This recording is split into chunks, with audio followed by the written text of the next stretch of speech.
Okay, this is actually problem number 4 from the 5.1 homework. And they want us to do this division using long division. So we're going to take the divisor, the bottom, and put it on the outside. We're dividing that into the numerator.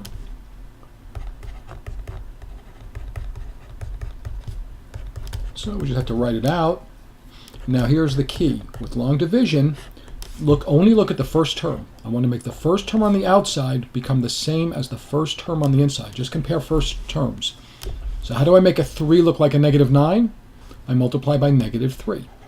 How do I make an x squared look like an x cubed? I multiply by x.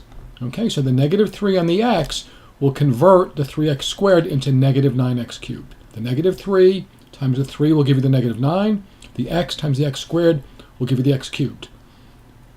When we multiply back down, we multiply all the terms. So when we figure out what to put up top into our answer, into our quotient, we only look at the first terms. I say, how do I make the first term on the outside look like the first term on the inside? Then when I multiply back down to see what we've accounted for so far, I multiply everything. So -3x times 3x squared is -9x cubed, like we expected. -3x times 2x is -6x squared, so I'm going to stack it right under the x squareds. And then -3x times 2 is -6x, so I'll put that right under the x's.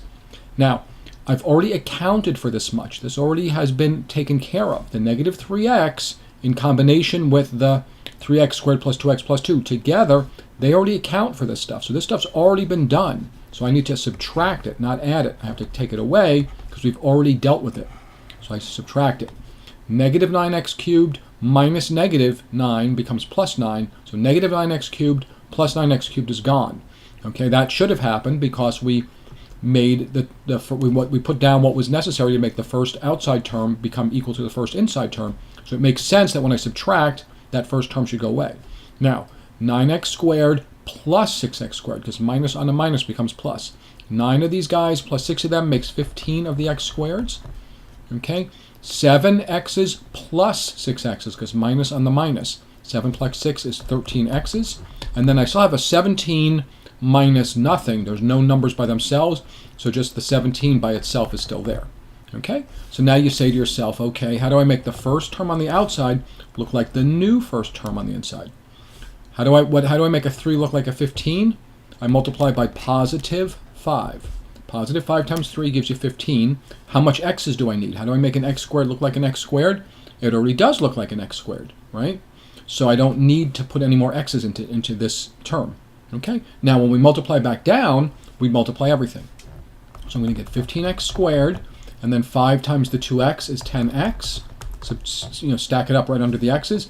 5 times the 2 is 10. I've already accounted for this stuff, so I have to subtract it. 15x squared take away 15x squared is gone. 13x's take away 10x's is 3x's. 17 take away 10 is what? +7. Okay, so that's my remainder. All right, so I would just fill in that the quotient is -3x plus 5. That's my quotient, because it asks what the quotient is. And then this is my remainder. And that's it. That's how you do this problem.